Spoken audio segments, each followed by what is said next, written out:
हम सब हतप्रभ थे कि कैसे हमारे सैनिकों को अग्निवीर नाम देकर उनके भविष्य को अंधकार में धकेला जा रहा है। 4 साल की उनकी सेवा के बाद उनको रिटायर कर दिया जाएगा। उनका भविष्य की कोई चिंता नहीं की गई। जो एक सैनिक रिटायर होता है उसको जो सुविधाएं मिलती है, चाहे वो उसकी पेंशन की हो, चाहे वो उसकी चिकित्सा की हो, सुरेश कुमार जी ने पहले भी आपसे विस्तार से इस बारे में बात की है, उन सब से वंचित कर दिया गया उसको। पहले काफी दिनों तक डिबेट रही एक टूर ऑफ ड्यूटी के नाम पर। जैसे समूचे विश्व में टूर ऑफ ड्यूटी चलती है कि आम देश के नागरिक भी सेना को कुछ समय के लिए ज्वाइन करते हैं और उस सेना को भी शायद ये इंप्रेशन था कि इस टूर ऑफ ड्यूटी के संदर्भित विषय में बात होगी। अब उसके बाद आपको याद होगा, अपने स्मृति पटलों को चिन्हित कीजिए कि 2019 से 21 के बीच लगभग 97 अलग अलग प्रांतों में भर्तियां सैनिकों की निकाली गई। उनकी 90% तक प्रक्रिया पूरी कर ली गई। एक उसमें रिटन एग्जामिनेशन एक उनकी होती है, वो एक औपचारिकता बची थी जिसको बार बार समय दिया गया।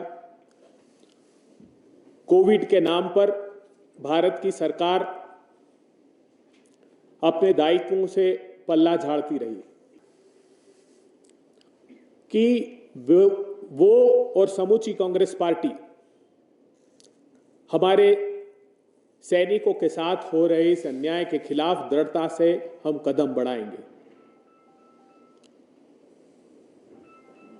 31 जनवरी 2024 को राहुल गांधी जी ने अन्याय के विरुद्ध एक न्याय का युद्ध छेड़ने का मानस बनाया, जिसको हमने नाम दिया है जय जवान। हम एक जय जवान आंदोलन समूचे देश में हम प्रारंभ कर चुके हैं। 3 चरणों में ये आयोजन हम समूचे देश में कर रहे हैं। पहला जनसंपर्क अभियान होगा जो 1 फरवरी से हमने प्रारंभ किया है, 28 फरवरी तक चलेगा और 30 लाख परिवारों तक, प्रत्येक परिवार तक हम पहुंचेंगे। दूसरे चरण में हमारा सत्याग्रह होगा जो 5 से 10 मार्च तक चलेगा, जिसमें सभी देश के प्रखंडों में, शहरों में हम धरना देंगे, प्रदर्शन करेंगे। और तीसरा चरण हमारा 50 किलोमीटर की पदयात्रा होगी जो 17 से 20 मार्च तक, जिसको हम आयोजित करेंगे। इसके साथ साथ यात्रा सहयोग समिति और हमने एक न्याय योद्धा भी इसमें हमने तैयार किए हैं। हिंदुस्तान में बेरोजगारी का हाल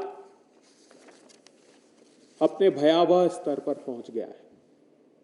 centre for monitoring Indian economy की रिपोर्ट बताती है कि 44% तक अनएम्प्लॉयमेंट रेट उन युवाओं में, 20 से 24 साल के नौजवानों में हो गया है। हमारा लेबर फोर्स पार्टिसिपेशन रेट जो था, रेशो जो था, वो कांग्रेस पार्टी की सरकार थी तब तक 52 था, वो गिरकर 39% तक हो गया है। हिंदुस्तान के नौजवान और जवानों का भविष्य अंधकार में डाल दिया है। आखिरी बात मैं कहना चाहता हूं कि नौजवान जवान ही नहीं, आपने देखा कि हमारी ओलंपियन बेटियां किस प्रकार सड़कों पर प्रताड़ित की गई। हमारे किसानों की राह में कील और कांटे बिछाए 1 साल तक वो सड़कों पर पड़े रहे। किसानों की आमदनी 27 रुपए प्रतिदिन रह गई और भारतीय जनता पार्टी का धन्ना सेठ 1600 करोड़ रुपए रोज कमा रहा है। तो न सिर्फ देश की सेना के साथ, देश के नौजवान युवाओं के साथ, बेटियों के साथ, किसान के साथ, दलित और पिछड़े वर्ग के साथ हर वर्ग को प्रताड़ित किया जा रहा है।